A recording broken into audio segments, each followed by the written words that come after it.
विद्यार्थियों मित्रों, आज मैं आपको वाक्य व वाक्य के प्रकार की जानकारी देने वाली हूँ। वाक्य वाक्य मनुष्य के विचारों को पूर्ण रूप से व्यक्त करने वाले पद समूहों को वाक्य कहते हैं।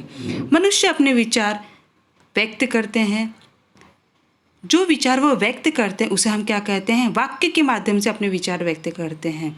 वो शब्द के माध्यम से नहीं, शब्द को जोड़कर वाक्य बनाया जाता है और वाक्य के माध्यम से वो अपने विचार व्यक्त करते हैं। उस पद समूह को हम क्या कहते हैं? वाक्य। वाक्य के प्रकार। वाक्य के दो प्रकार होते हैं, एक रचना की दृष्टि से वाक्य के प्रकार और दूसरा है अर्थ की दृष्टि से वाक्य के प्रकार। सबसे पहले मैं आपको रचना की दृष्टि से वाक्य के प्रकार 3 होते हैं उसकी जानकारी दूंगी। पहला है सरल वाक्य या साधारण वाक्य, दूसरा है मिश्र वाक्य और तीसरा है संयुक्त वाक्य। दूसरा है अर्थ की दृष्टि से वाक्य के प्रकार। अर्थ की दृष्टि से वाक्य के 8 प्रकार होते हैं: विधानार्थक वाक्य, निषेधवाचक वाक्य, आज्ञार्थक वाक्य, प्रश्नवाचक वाक्य, विस्मयादिबोधक वाक्य, इच्छाबोधक वाक्य, संदेशसूचक वाक्य और संकेतार्थक वाक्य। ये वाक्य के हमारे प्रकार हैं। अब मैं आपको वाक्य के प्रकार की जानकारी दूंगी। सबसे पहले हम देखेंगे रचना की दृष्टि से वाक्य के प्रकार।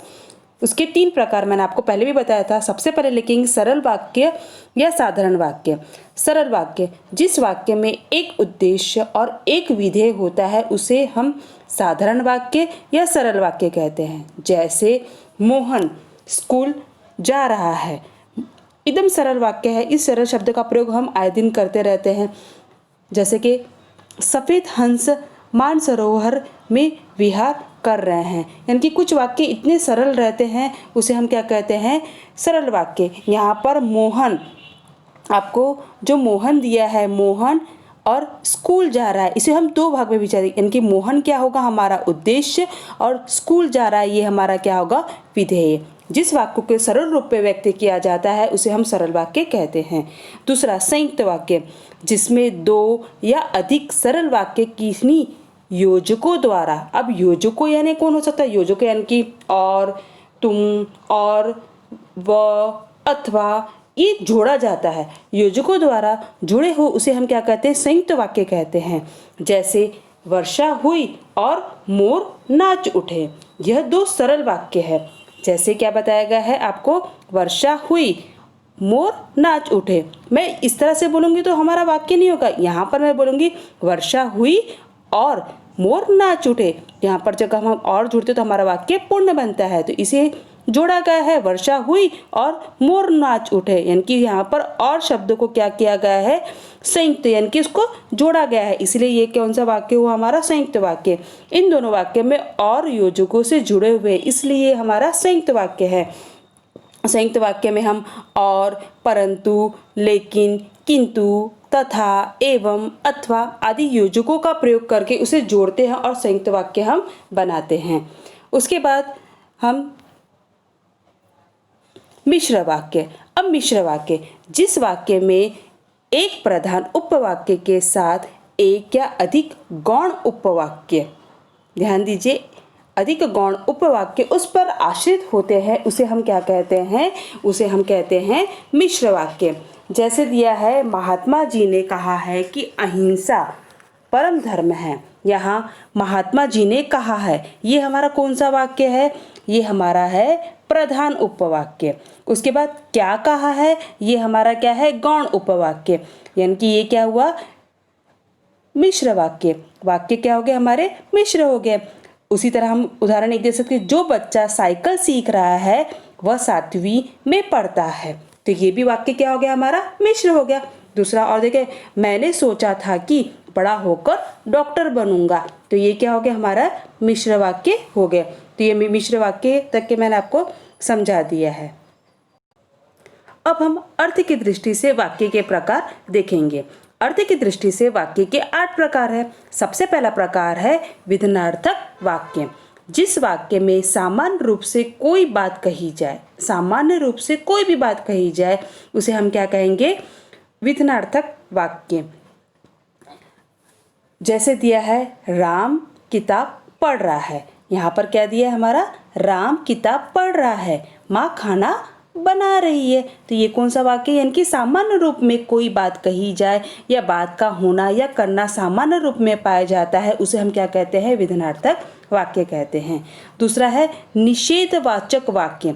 निषेधवाचक वाक्य में जिस वाक्य में किसी क्रिया के न होने का बोध, यहाँ पर जब हम निषेध करते हैं, निषेध यानी न होने का बोध होता है, उसे हम क्या कहते हैं? निषेधवाचक वाक्य कहते हैं। जैसे सुशील आज विद्यालय नहीं आएगी, यहाँ पर हमने क्या किया? सुशील आज विद्यालय नहीं जाएगी। तो यहाँ पर क्या क्या? नहीं शब्द का बोध हुआ है, यानी कि निषेध किया गया है। उसी प्रकार दूसरे उदाहरण में दिया राधिका खाना नहीं बनाएगी, यहाँ पर क्या करें? राधिका खाना नहीं बनाएगी। जहाँ पर किसी वाक्य बोलते समय निषेध किया जाता है, उसे हम क्या कहते हैं? निषेधवाचक वाक्य कहते हैं। जैसे मैंने उससे वह पुस्तक नहीं ली, या फिर वह सहायता नहीं करेंगे। तो जहाँ पर नहीं शब्द का प्रयोग किया जाता है, कोई कार्य को करने के लिए निषेध किया जाता है, उसे हम क्या कहेंगे? निषेधवाचक वाक्य कहते हैं। उसी प्रकार तीसरा है हमारा आज्ञार्थक वाक्य। अब ये आज्ञार्थक वाक्य जिस वाक्य में किसी तरह की आज्ञा का भाव पाया जाए, उसे हम क्या कहते हैं? आज्ञार्थक भाव कहते हैं। या फिर कहते हैं जिस वाक्य में आज्ञा आदेश का उपदेश दिया जाता हो, उसे हम क्या कहते हैं? आज्ञार्थक वाक्य। जैसे कि यहाँ पर आपको दिया है मोहन के लिए बाजार से कपड़े खरीद लाओ। तो ये क्या है? आज्ञा दी गई है, किसी बड़ों के द्वारा से आज्ञा दी गई है कि मोहन के लिए बाजार से कपड़े खरीद लाओ। दूसरा दिया है बैठकर गृह कार्य पूरा करो, यानी कि ये भी आज्ञा दी गई है कि बैठकर आप पूरा कार्य करो, गृह कार्य पूर्ण हो, वैसे ही वहाँ बैठो, ये मैंने आज्ञा दी है। जैसे हम प्रिंसिपल के कक्ष में जाते हैं तो प्रिंसिपल हमें बोलता है कि बैठो, तो हम क्या करते हैं? उनकी आज्ञा का पालन करते हैं और बैठ जाते हैं। बाहर चले जाइए, कक्षा में अगर आप बच्चे मस्ती करते हो तो टीचर आपको क्या कहती है कि कक्षा से बाहर जाइए, तो आप क्या करते? उनकी आज्ञा का पालन करते, उसे हम क्या कहेंगे? आज्ञार्थक वाक्य कहते हैं। चौथा है हमारा प्रश्नवाचक वाक्य। प्रश्न जब हम सुनते हैं तो इससे हमें ध्यान में आ जाता है कि किसी से प्रश्न पूछे जाते हैं, यानी कि जिस वाक्य में किसी प्रकार का प्रश्न किया जाए, उसे हम क्या कहते हैं? प्रश्नवाचक वाक्य कहते हैं। जैसे क्या तुमने परीक्षा की पूरी तैयारी कर ली है? अब यहाँ पर क्या पूछा गया है? क्या शब्द जहाँ पूछा जाता है, यानी कि क्या तुमने परीक्षा की पूरी तैयारी कर ली है? प्रश्न। उसके बाद क्या रमेश घर आ गया है? प्रश्न, यानी कि प्रश्न पूछा जाता है। क्या आपने खाना खा लिया है? क्या कल आप स्कूल आएंगे? ये पुस्तक किसकी है? इस तरह से जहाँ प्रश्न पूछा जाता है उसे हम क्या कहेंगे? प्रश्नवाचक वाक्य। उसके बाद पांचवा है विस्मादि बोधक वाक्य। यानी कि विस्मादि बोधक वाक्य में जिस वाक्य में प्रसन्नता, दुख, शोक, क्रोध, विस्मय आदि का भाव व्यक्त होता है, उसे हम क्या कहते हैं? विस्मादि बोधक वाक्य कहते हैं। जैसे क्या बताया गया है? हाय कितनी निर्दयी हूँ मैं। यानी कि विस्मादि बोधक भी वह दुख के साथ भी होता है, सुख के साथ भी होता है, प्रसन्नता के साथ भी होता है और विस्मय के साथ भी होता है। यह मैंने आपको पहले बताया है। वाह कैसी सुगंध आ रही है, यह कैसी सुगंध है। या फिर बोले हाय बेचारा संसार से चला गया। जब कोई मर जाता तो हम हाय शब्द का प्रयोग यानी कि शोक प्रकट करते हैं। उसे कहा वाह कितनी मधुर आवाज़ है, यानी कि हम क्या करते हैं? प्रसन्नता करते हैं, किसी की प्रशंसा करते हैं, उसे हम क्या कहेंगे? विस्मादि बोधक वाक्य कहेंगे।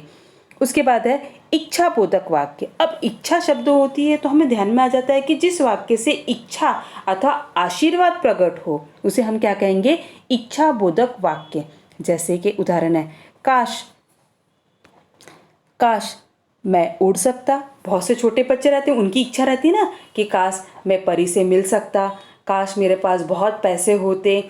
या फिर दूसरा दिया है ईश्वर तुम्हें अपने कार्य में सफलता प्रदान करे। तो ये कह रहता है, ये हम अपनी इच्छा प्रकट करते हैं या सामने वाला अपनी इच्छा व्यक्त करते हैं, हमें आशीर्वाद के रूप में प्रकट करते हैं। या हम कोई सपना देखते काश में परी होती तो मेरे पास ये होता, तो इसे हम क्या कहेंगे? इच्छा बोधक वाक्य। सातवां है संदेह सूचक वाक्य। जिस वाक्य में संदेह की अभिव्यक्ति हो, संदेह यानी शंका, उसे हम क्या कहेंगे? संदेह सूचक वाक्य कहते हैं। जैसे कि कदाचित वे कार्यालय देर से आए। कदाचित यानी कि हमें संदेह है, हमें कंफर्म नहीं है कि वो आ भी सकते हैं या ना भी आ सकते हैं। शायद आज शाम तक पानी बरसे, यानी कि हम शंका व्यक्त कर रहे हैं, कंफर्म थोड़ी, यानी कि संदेह है, तो उसे हम क्या कहेंगे, संदेहार्थक वाक्य। जैसे कि संभव है नीलकांत वहाँ आ रही है, या लगता है तुम बीमार हो, यानी कि ये क्या है हमारा संदेह सूचक वाक्य। उसके बाद है 8वां है हमारा संकेतार्थक वाक्य। संकेत, संकेत शब्द हम सुनते हैं तो क्या लगता है कि जिस वाक्य से किन्हीं दो स्थितियों के जुड़े रहने का संकेत मिलता है उसे हम क्या कहेंगे, संकेतार्थक वाक्य। जैसे कि यदि मेहनत करोगे तो सफलता अवश्य मिलेगी। कहते हैं ना, अगर तुम कोई कार्य करोगे तो संकेत है, अगर तुम कोई कार्य करोगे तो तुम्हें सफलता मिलेगी। या फिर यदि बरसात अच्छी हुई तो इस वर्ष फसल अच्छी होगी। ये क्या है, हमारा संकेत है। अगर हम कोई कार्य अच्छे मन लगा के करेंगे तो उसमें हमें सफलता प्राप्त होगी। जैसे कि एक उदाहरण, यदि मेहनत करोगे तो सफलता अवश्य मिलेगी। यदि तुम वहाँ जाते हो तो निश्चय ही तुम्हारा बहुत आदर सत्कार होगा। ये क्या करते हैं, हम संकेत बोध करते, उसे हम क्या कहेंगे, संकेतवाचक वाक्य। यहाँ पहले मैंने आपको वाक्य के 8 प्रकार, वाक्य के 2 प्रकार के अंतर, उनके प्रकारों की मैंने आपको जानकारी दे दी है। उसी तरह आपको जो आपके पुस्तक में जो पाठ आए हुए हैं उस वाक्य को पढ़ना है और आपको पहचानना है कि ये संदेहसूचक वाक्य है कि संकेतार्थक वाक्य है, इच्छार्थक वाक्य, प्रश्नार्थक वाक्य है, निषेध है, विधानार्थक है, सरल है, संयुक्त है। इस तरह से हमें वाक्य की पहचान करना है।